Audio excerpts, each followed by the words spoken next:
நம்ம பார்க்க போகிற சாப்டர் வந்து operational risk and integrated risk management. So operational risk இதுவும் நம்மளுடைய பேங்கிங் ஃபினான்ஷியல் இன்ஸ்டிடியூஷன்ஸில் ரெகுலராக நமக்கு வந்து அக்வயர் ஆகிற ஒரு ரிஸ்க்குன்னு சொல்லலாம். ஸோ இது வந்து நம்மளுடைய normal operations day to day ஆக்டிவிட்டீஸில் வந்து அது மூலமாக ஏற்படுகிற டிஃபால்ட்ஸ் மூலமாக ஏற்படுது. இது வந்து ஒரு பிளான்ட் ஃபங்க்ஷனிங் ஆஃப் சிஸ்டம்ஸ் இல்லாமல் இருக்கிறதுனால, அப்புறம் இதோட ப்ரொசீஜர்ஸ், டெக்னாலஜி, இல்லைனா ஹியூமன் ஃபெயிலியர்ஸ், அதாவது நம்மளால் ஏதாவது ஒமிட் பண்ணுறது, நம்ம தவறாக புரிஞ்சிக்கிறது ஹியூமன்ஸை, இதனால ஏற்படுற ரிஸ்க்கு தான் நம்ம வந்து ஆப்ரேஷனல் ரிஸ்க் அப்படின்னு சொல்கிறோம். ஸோ இது வந்து நம்மளோட நார்மல் ஃபங்க்ஷனை அஃபெக்ட் பண்ணிடுது. அது மாத்திரம் இல்லை, ஆர்கனைசேஷனோட ரெவென்யூ இன்கமையும் அது வந்து அஃபெக்ட் பண்ணிடுது. இதனால நிறைய ஆப்பர்ச்சுனிட்டிஸ் வந்து நமக்கு லாஸ் ஆகுது. இந்த பேசல் கமிட்டி வந்து ஆப்ரேஷனல் ரிஸ்க்கை வந்து என்ன சொல்கிறாங்க அப்படின்னா, இன்அடிக்வேட் இல்லைனா ஒரு ஃபெயில்டு இன்டர்னல் ப்ராசஸ் அப்படின்னு சொல்லலாம். இல்லைனா இன்அடிக்வேட் இல்லைனா ஃபெயில்டு பீப்புளோட நாலேஜ், சிஸ்டமோட ஒர்க்கிங் சரியில்லாத, அப்புறம் எக்ஸ்டர்னல் ஈவெண்ட்ஸ், இது எல்லாமே வந்து இந்த ரிஸ்க்குக்கு வந்து ஒரு காரணமாக இருக்கும் அப்படின்னு சொல்கிறாங்க. ஸோ அடுத்ததாக பார்க்குறது ஆப்ரேஷனல் ரிஸ்க் கிளாஸிஃபிகேஷன். எப்படி ஆப்ரேஷனல் ரிஸ்க்கை கிளாஸிஃபை பண்ணுறாங்க அப்படின்னு பார்த்தோம் அப்படின்னு சொன்னோன்னா, அதோட ஆக்டிவிட்டீஸை பொறுத்து இதை வந்து கிளாஸிஃபை பண்ணியிருக்காங்க. ஸோ சில டைம்ஸ் வந்து ரிஸ்க் வந்து ரொம்ப பொட்டென்ஷியலாக இருக்கலாம், இல்லைனா கொஞ்சம் பொட்டென்ஷியலாக இருக்கலாம். ஸோ அதனால் வந்து டேமேஜஸ் வந்து அதை பொறுத்து டிஃப்ரெண்ட் ஆகிட்டு இருக்கும். நம்ம வந்து இதோட ஆப்ரேஷனல் ரிஸ்க்கோட நேச்சர் அப்படின்னு பார்த்தோம் அப்படின்னா, ஆல்மோஸ்ட் வந்து எல்லா ஆர்கனைசேஷன்லுமே இந்த ஆப்ரேஷனல் ரிஸ்க் இருக்குது. இது வந்து அதோட காம்போனன்ட்ஸை பொறுத்து வேரி ஆகிட்டே இருக்கும். இது வந்து சம்டைம்ஸ் வந்து ரொம்ப ஹை அக்குரன்ஸாக இருக்கும், லோ வேல்யூ ரிஸ்க்காக இருக்கும். அதே இதில் சம்டைம்ஸ் வந்து லோ அக்குரன்ஸில் ஹை வேல்யூ ரிஸ்க்காக இருக்கலாம். இந்த ஆப்ரேஷனல் ரிஸ்க் வந்து ரொம்ப கண்டினியூஸாக நமக்கு சேஞ்ச் ஆகிட்டே இருக்குது. இதில் இன்னொரு கன்சல்டிவ் பேப்பரில் வந்து பேசல் 2ல் என்ன வருது, ரிஸ்க் பேஸ்டு வந்து காஸ் அண்ட் எஃபெக்ட்ஸை வந்து இந்த ஆப்ரேஷனல் ரிஸ்க் வந்து பேஸ் பண்ணியிருக்கு, காசஸ் அண்ட் எஃபெக்ட்ஸு. ஸோ இந்த காஸ்ட் பேஸ்டு அப்படிங்கிறப்போ அது என்னெல்லாம் ஸ்ப்ளிட் பண்ணியிருக்காங்க அப்படின்னு பார்த்தோன்னா, people orient causes, process orient causes, process ஓரியன்ட்லேயும் டிரான்சாக்ஷனல் பேஸ்டு இருக்குது, ஆப்ரேஷனல் கண்ட்ரோல் பேஸ்டுன்னு இருக்குது. அடுத்தது டெக்னாலஜி ஓரியன்ட் காசஸ் இருக்குது, எக்ஸ்டர்னல் காசஸ் இருக்குது. அடுத்ததான் எஃபெக்ட் பேஸ்டு. எஃபெக்ட் பேஸில் என்னெல்லாம் என்ன கிளாஸிஃபை பண்ணியிருக்காங்கன்னா, legal liability, regulatory complaints and taxation penalties, loss or damage to ஆசஸ், restitution, loss of recourse, written write downs, இது எல்லாமே எஃபெக்ட் பேஸில் வரும். அடுத்ததான் ஈவென்ட் பேஸ்ட் அப்படின்னு பார்த்தோன்னா, internal fraud, external fraud, employment practices and work place safety, client products and business practices, damage to physical assets, business disruption and system failures, அப்புறம் execution, delivery and process management, இது எல்லாமே event பேஸில் வரும். So operational ரிஸ்கில் வந்து classification வந்து எப்படி அப்படின்னா, ஈவெண்ட் டைப்பில் வந்து என்ன டெஃபினிஷன்ஸ்லாம் இருக்குது அப்படின்னு பார்க்க போகிறோம். இதில் வந்து இன்டர்னல் ஃப்ராட்ஸ், இதில் வந்து எப்படி அப்படின்னா, லாஸஸ் வந்து எப்படி வருதுன்னா, டிஃப்ராட், மிஸ்அப்ரோப்ரியேட் ப்ராப்பர்ட்டி ஆர் சர்க்கம்வரண்ட் ரெகுலேஷன்ஸ், இது மூலமாக வருது. அடுத்ததாக எக்ஸ்டர்னல் ஃப்ராட், அதாவது இது வந்து என்னென்னா, லாஸஸ் வந்து எப்படின்னா, ஒரு டிஃப்ராட், மிஸ்அப்ரோப்ரியேட் ப்ராப்பர்ட்டி வந்து சட்டப்பூர்வமாக ஒரு தேர்ட் பார்ட்டி மூலமாக ஏற்பட்டதாக இருக்கும். இன்டர்னல் ஃப்ராடுங்கிறப்போ இன்டர்னல் கஸ்டமர்ஸ் எல்லாம் வந்ததாக இருக்கும். அடுத்ததாக external practices and work place safety அப்படிங்கிறப்போ, இதில் வந்து லாஸஸ் எப்படின்னா, அவங்களோட பேமெண்ட்டில் அக்ரிமெண்ட்டில் ஒரு ஃபெயிலியர் ஆகிறது, இல்லைனா பர்சனலாக ஏதாவது இன்ஜுரி, அதாவது கிளைமில் வர்றதுனால, அப்புறம் எம்ப்ளாய்மெண்ட் இல்லை ஹெல்த் இல்லைனா சேஃப்டி லாஸ் மூலமாக வர்ற லாஸஸ் வந்து இதில் வருது. அடுத்ததாக clients products and business practices, இது என்ன அப்படின்னு பார்த்தோன்னா, இதில் வந்து ஒரு அன்இன்டர்நேஷ்னல் இல்லைனா நெக்லிஜியன்ட் ஃபெயிலியர் இருக்கலாம். அது மாத்திரம் வந்து ஒரு ப்ரொஃபஷனல் ஆப்ளிகேஷன் வந்து மீட் பண்ணுறதுக்குரியதாக இருக்கும், இல்லைனா இதோட nature of design of the ப்ராடக்டில் வந்து சேஞ்சஸ் இருக்கும். அடுத்தது டேமேஜ் டு ஃபிசிக்கல் ஆசட்ஸ், இது என்ன அப்படின்னா, லாஸஸ் வந்து ஒரு டேமேஜ் பண்ணுறது, இல்லைனா லாஸ்னாலேயோ இல்லைனா ஃபிசிக்கல் ஆசட்ஸ் வந்து டேமேஜ் ஆகிறதுனாலையோ ஏற்படுறது. அடுத்ததாக business disruption and system failures. So இதில் வந்து லாஸஸ் வந்து எப்படி வருதுன்னா, டிஸ்ரப்ஷன் ஆஃப் பிஸ்னஸ்லேயும் இல்லைனா சிஸ்டம் ஃபெயிலியர்ஸ் மூலமாகவும் ஏற்படுது. அடுத்ததாக execution, delivery and process management. இதில் வந்து லாஸஸ் வந்து ரொம்ப ஃபெயில் டிரான்சாக்ஷன் ப்ராசஸிங் மூலமாக, இல்லைனா ப்ராசஸ் மேனேஜ் மூலமாக, அப்புறம் ட்ரேட் கவுண்டர் பார்ட்டிஸ்லேருந்து வெண்டர்ஸ்குள்ள ரிலேஷன்ஸ் மூலமாக ஏற்படுது. Operational risk management practices. இந்த பேசல் 2 டாக்குமெண்ட் தான் வந்து ஆப்ரேஷனல் ரிஸ்க் மேனேஜ்மெண்ட் ப்ராக்டிசஸ்க்கு வந்து கைட்லைன் பண்ணுறாங்க. இவங்க வந்து ப்ராசஸை வந்து கவர்ன் பண்ணுறதும் இவங்க தான். இதில் வந்து நிறைய ஒரு sound practices for the management of operational ரிஸ்க்குன்னு சொல்கிறோம். இதில் வந்து ஒரு 10 பிரின்சிபல்ஸ் இருக்குது. இதை வந்து அதோட ரெகுலேட்டர் ஆர் சூப்பர்வைசர்ஸ் வந்து டிஸ்க்ளோசர் ரெக்ரூட்மெண்ட்ஸோடு இதை வந்து ரிலேட் பண்ணியிருக்கிறாங்க. ஸோ இந்த பாலிசி வந்து அதோட ஆப்ரேஷனல் ரிஸ்க் மேனேஜ்மெண்ட் ஸ்ட்ரக்சரு, அப்புறம் role and responsibilities, operational risk management process, அப்புறம் அதோட அசஸ்மெண்ட் அண்ட் மெஷர்மெண்ட் மெத்தடாலஜிஸ் இது எல்லாத்தையுமே இது வந்து கவர் பண்ணக்கூடியதாக இருக்கணும்.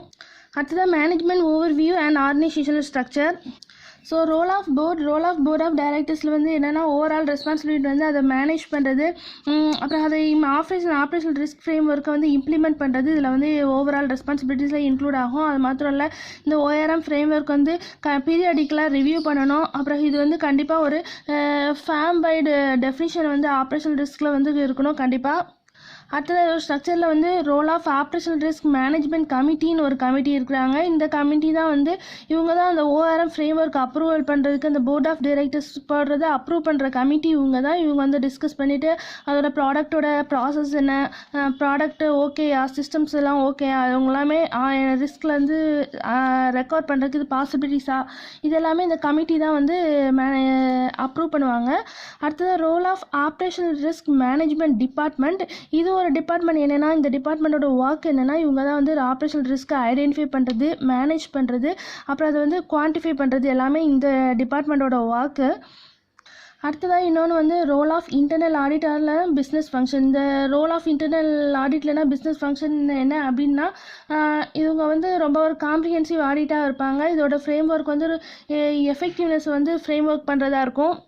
ஸோ இது வந்து ஆப்ரேஷனலி இண்டிபெண்ட்டாக இருக்கணும். இந்த இன்டர்னல் ஆடிட் ஃபங்க்ஷன் வந்து டைரக்ட்லி வந்து இந்த ஆப்ரேஷனல் ரிஸ்க் மேனேஜ்மெண்ட்டுக்கு ரெஸ்பான்சிபிளாக இருக்கக்கூடாது.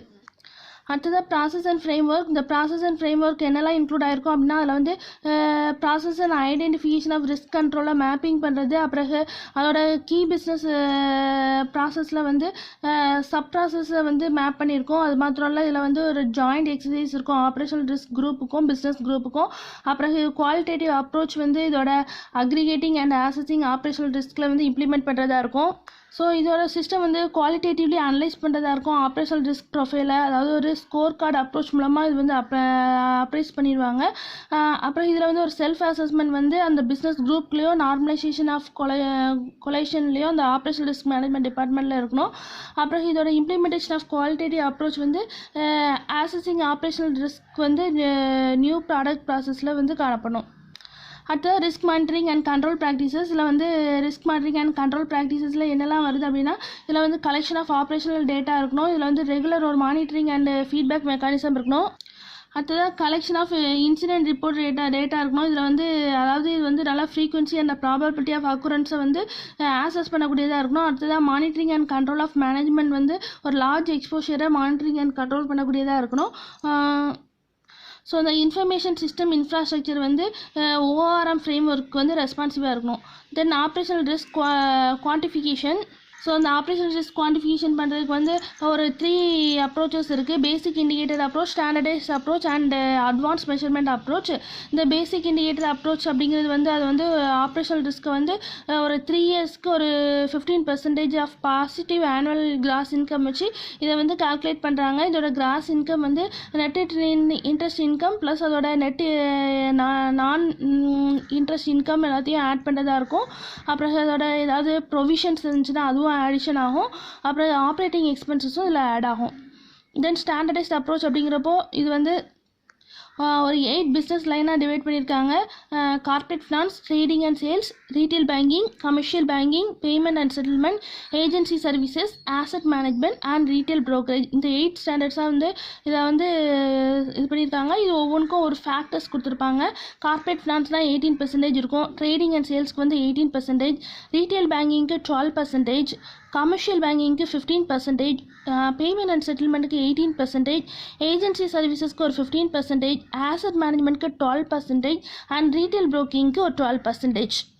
அடுத்தது அட்வான்ஸ் மெஷர்மெண்ட் அப்ரோச். இந்த அட்வான்ஸ் மெஷர்மெண்ட் அப்ரோச்சுங்கிறது வந்து ஒரு ரெகுலேட்டரி கேபிட்டல்னு சொல்லலாம். இது வந்து ரிஸ்க் மெஷரை வந்து ஈக்குவேட் பண்ணும். இதில் வந்து குவான்டிடேட்டிவ் அண்ட் குவாலிட்டேட்டிவ் க்ரைட்டீரியா இருக்குது. இந்த ஒரு ஜென்ரிக் மெஷர்மெண்ட் அப்ரோச்னும் இதை வந்து நம்ம சொல்லலாம். இதில் வந்து ஃபஸ்ட் ஸ்டெப் என்ன அப்படின்னு சொன்னோன்னா ஆப்ரேஷன் ப்ரொஃபைலிங். ஸோ இதில் வந்து identification and quantification of operational risk இருக்கும். அதோட டேர்ம்ஸ் ஆஃப் காம்போனன்ட்ஸை பொறுத்து prioritisation of operational risk and identification of risk concentrations இருக்குது. அப்புறம் ஃபார்முலேஷன் ஆஃப் பேங்க் ஸ்ட்ராட்டஜி, அதாவது ஆப்ரேஷனல் ரிஸ்க் மேனேஜ்மெண்ட்க்கும் ரிஸ்க் பேஸ்ட் ஆடிட்க்கும் இருக்குது. அடுத்தது estimated level of operational risk வந்து அதோட probability of occurrence, potential financial impact and impact of internal controls, இது எல்லாத்தையுமே டிபெண்ட் பண்ணியிருக்குது. ஸோ இந்த எஸ்டிமேட்டட் ப்ராபபிலிட்டி ஆஃப் அக்குரன்ஸ் வந்து இதில் வந்து 5 டைப்ஸ் ஆஃப் ரிஸ்க் இருக்குது. இம்ப்ளைஸ் நெக்லிஜிபிள் ரிஸ்க் இருக்குது, இம்ப்ளைஸ் லோ ரிஸ்க் இருக்குது, இம்ப்ளைஸ் மீடியம் ரிஸ்க் இருக்குது, இம்ப்ளைஸ் ஹை ரிஸ்க் இருக்குது, அப்புறம் இம்ப்ளைஸ் வெரி ஹை ரிஸ்க் இருக்குது. அடுத்தது ஆப்ரேஷனல் ரிஸ்க் மிட்டிகேஷன். ஸோ நம்ம வந்து குவாலிட்டேட்டிவ் அப்ரோச் இது மூலமாக நம்ம அடாப்ட் பண்ணியிருக்கோம், அதை இம்ப்ளிமெண்ட் பண்ணியிருக்கோம். இதை வந்து மிட்டிகேட் பண்ணணும், இதான் வந்து மெயின் ஸ்டெப்பு, இம்பார்ட்டண்டான ஸ்டெப்பு. ஸோ ரெகுலர்லி ஒரு மினிமம் கேபிட்டல் ரெக்யர்மெண்ட் மெயின்டைன் பண்ணி அப்புறம் 20% of the total operational risk charges வந்து இதில் கால்குலேட் பண்ணிக்கிறாங்க. அதுலேருந்து தேவையில்லாத அந்த ஆப்ரேஷனல் ரிஸ்க் எல்லாமே மிட்டிகேட் பண்ணிடுறோம். தென் சினரியோ அனலைசிஸ், பேசல் 2 கைட்லைன்ஸில் வந்து இந்த சினரியோ அனலைசிஸ் பற்றி வருது. ஸோ இது என்ன அப்படின்னா, இது வந்து ஒரு ஹை சிவியரிட்டி ஈவெண்ட்ஸ் இது பண்ணோம். இது மாத்திரம் இல்லை, இதோட அப்ரோச் வந்து knowledge of experience business managers இருக்கும், இல்லைனா ரிஸ்க் மேனேஜ்மெண்ட் எக்ஸ்பர்ட்ஸ் இருக்கும். இதில் வந்து சினரியோ அனலைசிஸ் வந்து ஒரு கார்லேஷன் அசம்ஷன்லேருந்து டீவியேஷன்ஸ் ஆகுது. அது மாத்திரம் இல்லை, இதோட அசஸ்மெண்ட் வந்து ஒரு வேலிடேட் பண்ணதாக இருக்கும், ரீஆசஸ்டாக இருக்கும். அப்புறம் இதில் வந்து லாஸ் ஆஃப் டேட்டா வந்து அதோட சேர்த்து இதில் வந்து ஒரு ஆக்சுவல் சினரியோ பேஸ்டு இருக்கும். ஸோ இதில் வந்து ரிஸ்க் அசஸ்மெண்ட் மெத்தடாலஜியில் வந்து நம்ம என்ன பண்ணலாம் அப்படின்னா, இது வந்து கீ பிஸ்னஸ் என்வைரன்மெண்ட்டையும் இன்டர்னல் கண்ட்ரோல் ஃபேக்டர்ஸையும் கேப்சர் பண்ணுறதுக்கு யூஸ் ஆகுது. இந்த ஃபேக்டர்ஸ் வந்து ரிஸ்க் அசஸ்மெண்ட் வந்து ஃபார்வர்ட் லுக்கிங்காக இருக்கும். இதில் வந்து இதோட பேங்க்கோட இது குவாலிட்டி வந்து பேங்க்கோட கண்ட்ரோலையும் ஆப்ரேட்டிங் என்வைரன்மெண்ட்ஸையும் கண்ட்ரோல் பண்ணுறதுக்கு இது யூஸ் ஆகுது. அது மாத்திரம் இல்லை, இந்த ரிஸ்க் மேனேஜ்மெண்ட் அப்ஜெக்டிவ்ஸையும் அசஸ் பண்ணுறதுக்கு யூஸ் ஆகும். அடுத்ததாக பார்க்குறது integrated risk management. Integrated risk management அப்படிங்கிறது என்ன அப்படின்னா, இந்த எல்லா ரிஸ்க்கையுமே இது மேனேஜ் பண்ணுறதுக்கு யூஸ் ஆகும். அது மாத்திரம் இல்லை, இதோட ஆக்டிவிட்டீஸ் வந்து என்டையர் ஆர்கனைசேஷன்ஸில் வந்து இன்வால்வ் ஆகிருக்கணும். அது மாத்திரம் இல்லை, இது வந்து எல்லா ரிஸ்க்கும் ஒரு கம்பைனாக இருக்கும். அதாவது liquidity risk, interest rate risk, market risk, credit risk, operational risk, இது எல்லாமே ஒவ்வொரு ஃபார்மில் கம்பைன் ஆகி இருக்கும். இதுதான் இன்டெகிரேட்டட் ரிஸ்க் மேனேஜ்மெண்ட்ங்கிறது. ஸோ இது ரொம்ப இம்பார்ட்டண்ட்டாக நம்ம வந்து இப்போ கற்றுக்கிட்டால் தான் நம்ம வந்து அந்த ரிஸ்க்கை வந்து எலிமினேட் பண்ண முடியும். Then the necessity of integrated risk management. So ஏன் இது நமக்கு இன்டெகிரேட்டட் ரிஸ்க் மேனேஜ்மெண்ட் எதுக்கு தேவை அப்படின்னா, இப்போ நம்ம வந்து ஒரு கிரெடிட் ரிஸ்க் வருது, அதை மட்டும் நம்ம ஃபைண்ட் அவுட் பண்ணி நீக்கிட்டோம்னா, ஸோ அதே இதில் வந்து அகெயின் லிக்விடிட்டி ரிஸ்க் வரலாம், இல்லைனா ஆப்ரேஷனல் ரிஸ்க் வரலாம். ஸோ இப்போ மார்க்கெட் ரிஸ்க்கை வந்து நம்ம ஃபைண்ட் அவுட் பண்ணி அதை மட்டும் நீக்கிட்டோம் அப்படின்னு சொன்னோம்னா, அதுலேயும் இன்னும் வந்து கிரெடிட் ரிஸ்க் வரலாம், இன்ட்ரெஸ்ட் ரேட் ரிஸ்க் வரலாம், இப்படி வேறு ஏதாவது ரிஸ்க் வர்றதுக்கு சான்சஸ் இருக்குது. ஸோ இன்டெகிரேட்டட் ரிஸ்க் மேனேஜ்மெண்ட் அப்படிங்கிறது எல்லா ரிஸ்க்குமே நமக்கு நல்லிஃபை பண்ணி ஜீரோ பண்ணி ரிமூவ் பண்ணுறது தான் இதோட மெயின் ப்ராசஸ். அப்போ தான் ஒரு ரிஸ்க் நீக்கிட்டு இன்னொரு ரிஸ்க்கால் நமக்கு ப்ராப்ளம் வராமல் நம்ம அவாய்ட் பண்ண முடியும். So integrated risk management challenges. நார்மலாகவே ஒரு ரிஸ்க்கை நீக்கணும் அப்படின்னு சொன்னாலே நம்ம ஏகப்பட்ட சேலஞ்சஸ் ஃபேஸ் பண்ண வேண்டியிருக்கு. ஸோ இன்டெகிரேட்டட் ரிஸ்க் மேனேஜ்மெண்ட் அப்படிங்கிறப்போ இதில் வந்து நிறைய சேலஞ்சஸ் நம்ம கண்டிப்பாக ஃபேஸ் பண்ணி தான் ஆகணும். இது வந்து ஒரு ரியல் டைம் கன்சர்ன். அது வந்து கண்டிப்பாக ஒரு ரிஸ்க்கை நம்ம ஒரு டைம்குள்ளே பண்ணுறோம் அப்படிங்கிறப்போ இந்த சேம் மீன் டைமில் வந்து அனதர் ரிஸ்க் வந்து அரைஸ் ஆகும். ஸோ எல்லாத்தையுமே ஒரு ரியல் டைமில் நம்ம கன்சர்ன் பண்ணணும், சேம் டைமில் அனலைஸ் பண்ணணும், சேம் டைமில் ஐடென்டிஃபை பண்ணி அப்படின்னா இது வந்து இன்டெகிரேட்டட் ரிஸ்க் மேனேஜ்மெண்ட்டை பண்ண முடியும். அடுத்தது இதில் பிஸ்னஸ் சேலஞ்ச், அதுவுமே evaluation of real time business என்வரன்மெண்ட்டில் டெவலப்பிங் குளோபல் மார்க்கெட் ப்ரைஸ் இருக்குது. அப்புறம் கல்ச்சுரல் இஷ்யூஸ்னால இதில் வந்து நிறைய சேலஞ்சஸ் வருது. நமக்கு ஸ்டாண்ட் அலோன் லீகசி இருக்குது. அடுத்தது இதில் சம் ப்ராக்டிக்கல் பெனிஃபிட்ஸும் இருக்குது. அப்புறம் இன்டெகிரேட்டட் ரிஸ்க் மேனேஜ்மெண்ட் அப்ரோச். இந்த இன்டெகிரேட்டட் ரிஸ்க் மேனேஜ்மெண்ட்டில் என்னெல்லாம் இருக்குது அப்படின்னா, இது வந்து strategy, organisation, process and systems இவ்வளோமே இன்க்ளூட் ஆகிருக்கு. ஸோ இதோட அப்ரோச்சில் வந்து அந்த organisational structure, policies and procedures, integrated risk limits, அப்புறம் integrated risk reporting and integrated systems எல்லாமே இதில் வந்து இன்க்ளூட் ஆகும்.